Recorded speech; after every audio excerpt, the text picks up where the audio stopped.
In the 4th century, there had begun an evolution in ecclesiastical structure, which was inevitable in view of the new position of the Church in the Empire. Its general significance may be defined as the coordination of external church structure with the imperial administrative structure. Alongside this natural process of coordination, perceptible even before Constantine's conversion, we now observe the creation of a sort of imperial centre of the Church, wholly linked in its rise and development with the changing relationship of Church and Empire, and with the ambiguous but fully obvious weight of imperial authority itself in Church affairs.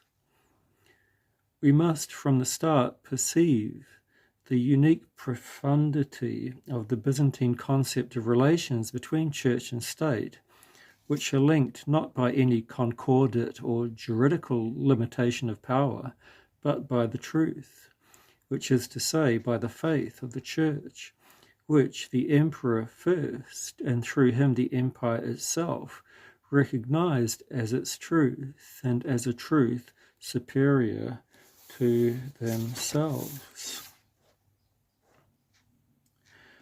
Constantinople, when the new capital was founded in 330, this imperial centre was allotted a suitable position in the Church.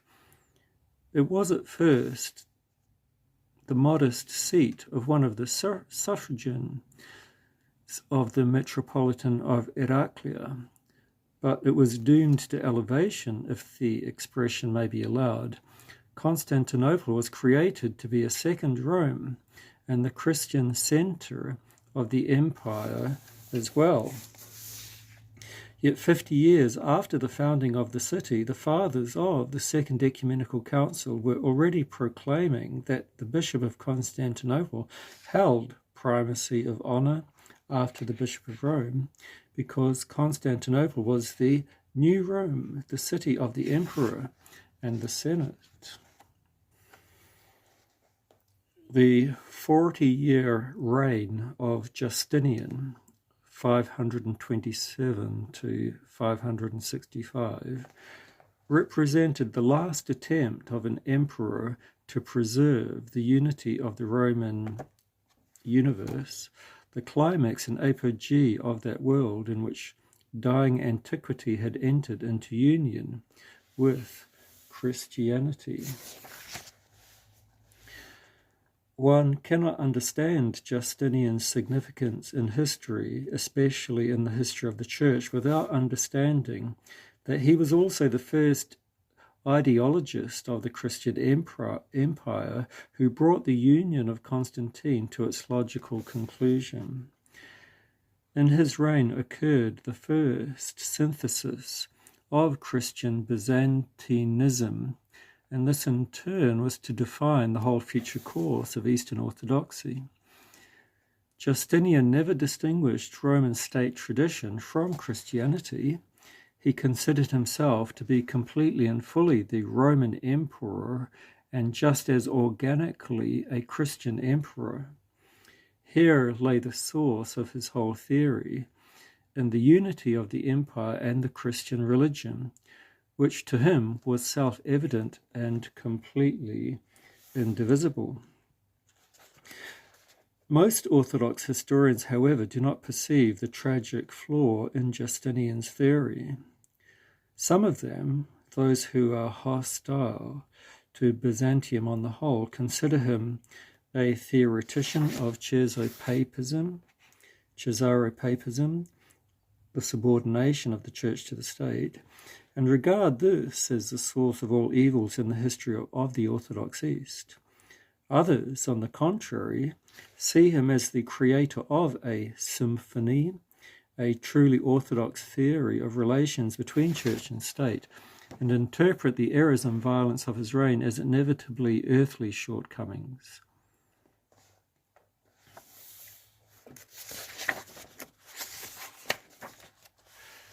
Justinian's solution is known in history as the idea of symphony, best expressed in his famous sixth novella. There are two great blessings, he writes, gifts of the mercy of the Almighty to men, the priesthood and the empire. Each of these blessings granted to men was established by God and has its own appointed task, but as they proceed from the same source, they are also revealed in unity and cooperative action.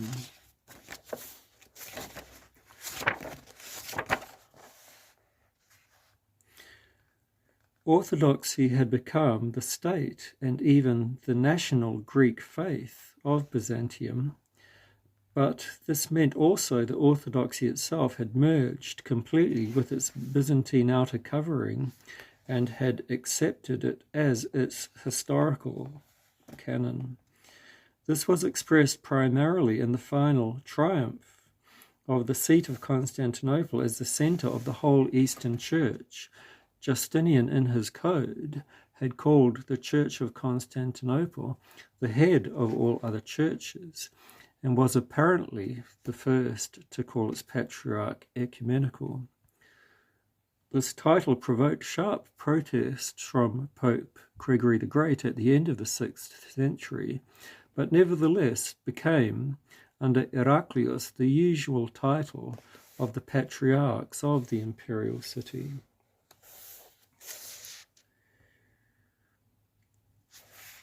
Yet, the structure of the church, of which the Patriarch of Constantinople became the central point, differed essentially from what we saw when the church first united with the Roman Empire.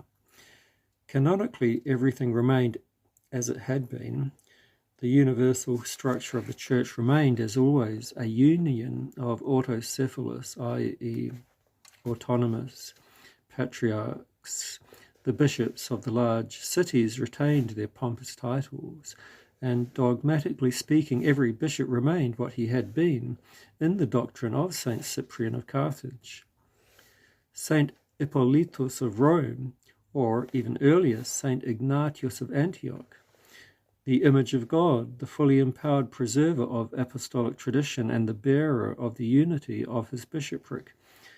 In fact, however, such local churches, which had previously felt themselves to be the people of God in all its fullness in a particular locality, were increasingly becoming eparchies or administrative subdivisions of a greater whole, and the head of the eparchy, the bishop, was accordingly becoming a representative or agent of the central higher church authority concentrated in the hands of the Patriarch of Constantinople and the Patriarchal Synod.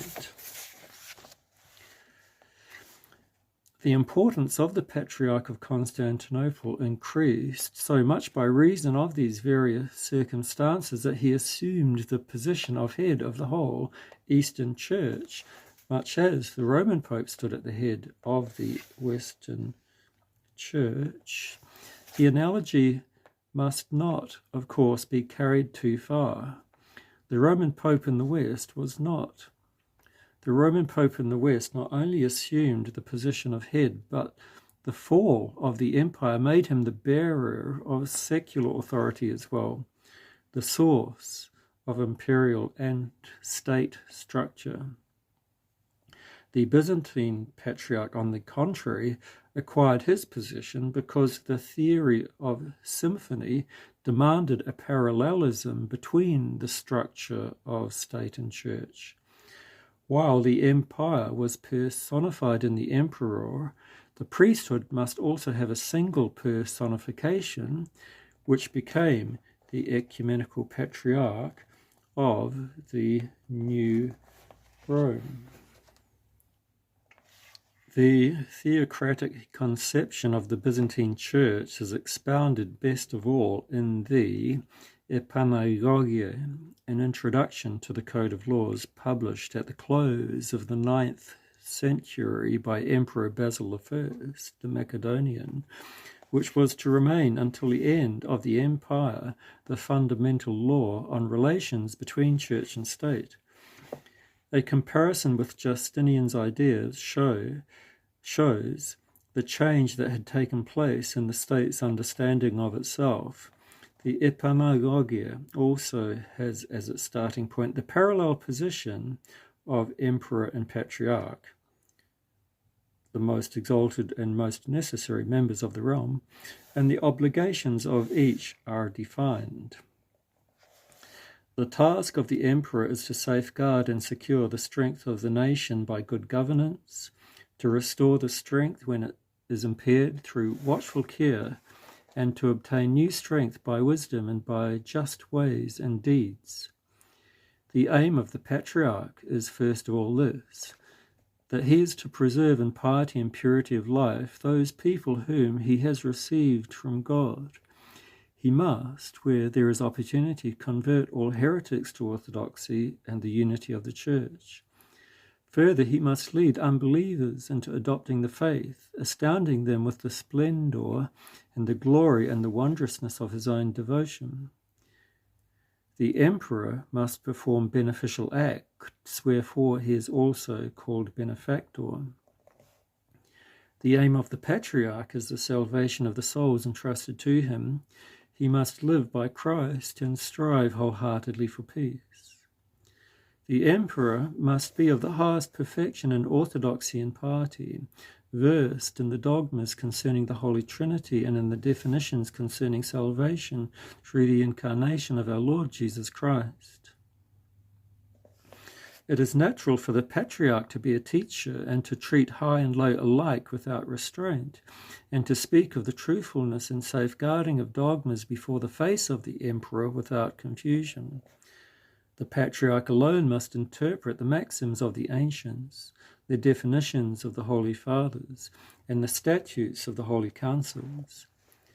It is for the emperor also to support first all that is written in Holy Scripture, then all dogmas established by the 7 Holy Councils, and also selected Roman laws. Several scholars have inferred from the Epanagogia a full and final blending of church and empire into a single church-state body, the crowning of the process begun by Justinian. Its text would appear to justify such an interpretation, but commentary usually goes no further than a simple statement of this fact, while the Epanagogia is equally concerned about overcoming the harmful aspects of the Justinian harmony of church and state. In one sense, a fusion really did occur. All members of the church were subjects of the empire. The borders of church and empire coincided. But does this mean that they constituted a single organism, headed by a diarchy of emperor and patriarch?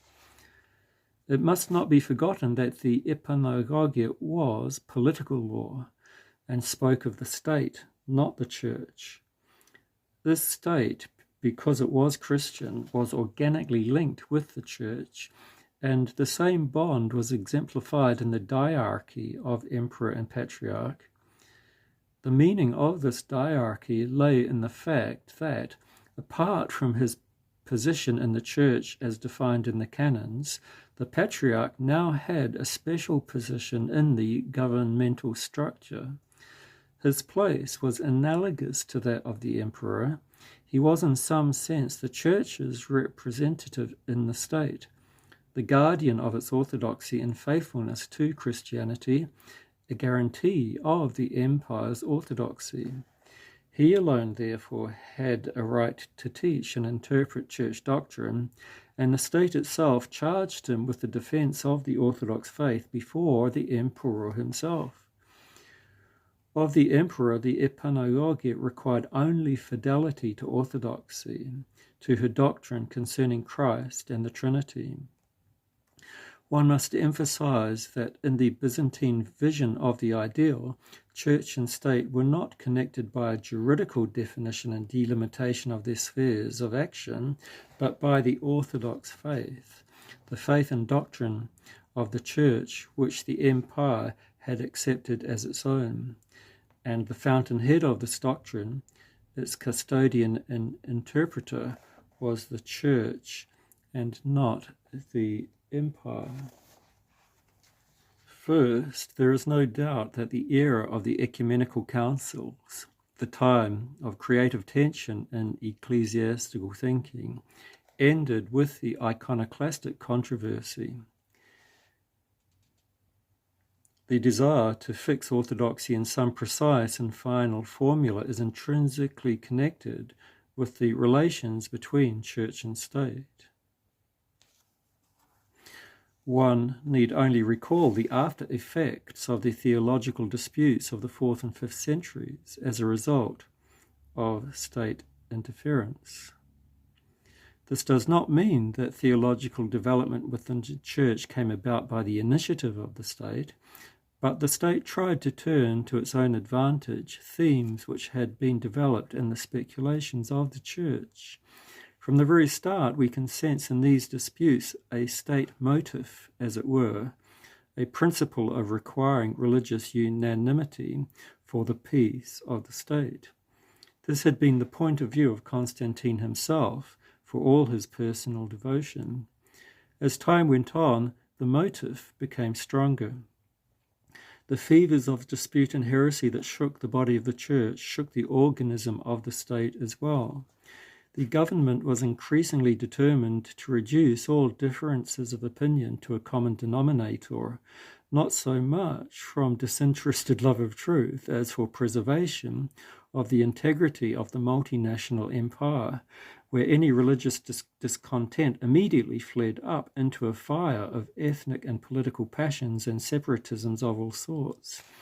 From this drive to control the troubled waters of racial elements came all the endless attempts to find a compromise with monophysitism, which led the state into religious relativism. Too frequently it did not seek the truth, but rather peace and unanimity at any cost. The victory of iconoclasm marked the turning point in this respect. While previously the emperors had been mainly concerned with finding a confessional minimum acceptable to all the diverse sections of the empire, the necessity of seeking such a minimum now disappeared of itself. Religious unity was achieved at the price of the loss of all dissidents and the diminution of the empire. State authority had finally become orthodox. In addition, it was fully aware of its mission, entrusted to it by God, the meticulous preservation of orthodoxy in all its inviolability and purity. Previously, the emperors had shown initiative in clarifying the faith and theologized in order to obtain general consent. Now the consent was achieved, since all protesting masses were outside the imperial borders. This new situation required a new policy. Bitter experience had shown that each religious divergence brought a threat of shock within the state as well. Now the basic concern of the emperors became the desire not to allow any religious disturbance, but to foster a sort of religious status quo. Orthodoxy coincided with conservatism down to the very letter of tradition. Iconoclasm revealed for the last time the dangerous fact that religious passions could turn into political discord. This experience was crucial. Naturally, the Church, which had always longed for dogmatic unanimity and harmony with its external bishop, joyously accepted the conservative policy of the state. Here were rooted all the preconditions for its whole subsequent theological life. The history of the Russian Church cannot be separated from the history of Russia, as it cannot be separated from its Byzantine origins. Just as orthodoxy is one of the major factors in Russian history, so the destiny of Russia defined the fate of Russian Orthodoxy. The official history of the Orthodox Church in Russia begins with Saint Vladimir, ruler of Kiev, in the latter part of the 10th century. This does not mean that there had been no earlier Christianity in Russia. For a long time, the Kievan period was considered no more than a prologue to the history of the real flowering of the Russian Church, which was linked in Russian thinking with the Muscovite kingdom. Any spiritual or cultural achievements were denied it. It was dismissed as possessing only an elementary piety and moral casuistry, and the schoolboy repetition of Byzantine models. In recent years, these old evaluations have been increasingly shown to be invalid, and the Kievan period is more and more acknowledged to have been perhaps the purest and most versatile of all periods of Russian religion. In the relations between church and state, we also see a harmony almost unprecedented in the history of Orthodoxy. At the beginning of the Kievan period, the Byzantine harmony operated almost openly through the influence of the church, not the state. Although Vladimir had been responsible for the choice of a religion, the church in Kiev was not, in fact, dominated by the state. His ecclesiastical regulations significantly broadened the sphere of the ecclesiastical court by comparison to the Byzantine ones. All family matters, for example, were transferred to it, so that the church might carry out the regeneration of society more successfully. Still more important, the rulers constantly accepted advice, guidance, and instruction from the church and recognized it as the authority of conscience. Here lay the true tragedy of the Russian Church. For this victory of the theocratic dream, this upsurge of national and religious consciousness turned into a triumph for the Moscow autocracy and contained not only Byzantine but Asian, Tatar features as well. The Tatar element had possessed the soul of Russia, not outwardly but from within, penetrating its flesh and blood. This spiritual Mongol conquest coincided with the political defeat of the horde. In the 15th century, thousands of baptized and unbaptized Tatars entered the service of the Prince of Moscow, merging with the ranks of men in service, the future nobility, infecting it with their Eastern concepts and the way of life of the steppe. The 2 centuries of the Tatar yoke did not yet mark the end of Russian freedom.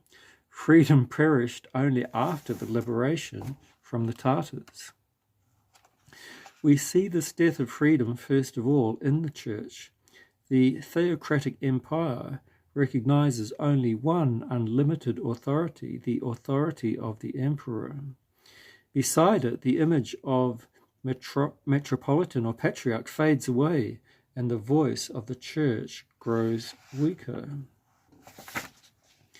The tragedy of Muscovite Orthodoxy reached its final limit under Ivan, whose reign completed the development of Russian theocracy. In 1547, he was anointed Grand Prince, after the example he claimed of the Greek emperors and his ancestor Vladimir Monomach, and became the firstborn Tsar by God's mercy. In 1557, he received confirmation of this rank from the Eastern hierarchs. His reign began with the memorable, promising introduction in which the Church again appeared to have a voice, the voice of conscience, the call to Christian construction. This was the period of Metropolitan Macquarie and the Council of the 100 Chapters, the period when Russian Orthodoxy reached perfection in its own national self-affirmation, although its well-being was mostly only external. But even this was broken off when a terrible reaction set in in the decade of the 1560s, covering the whole state with the malevolent shadow of the Oprichnina, the bodyguard, footnote, the bodyguard of Ivan the Terrible, chief executors of his cruelties, end footnote. The victory of autocracy was stained with the martyr's blood of Metropolitan Philip, 1569. His accusation against Ivan the Terrible was the last general open accusation against the empire by the church. I am a stranger upon the earth, and am ready to suffer for the truth. Where is my faith if I am silent?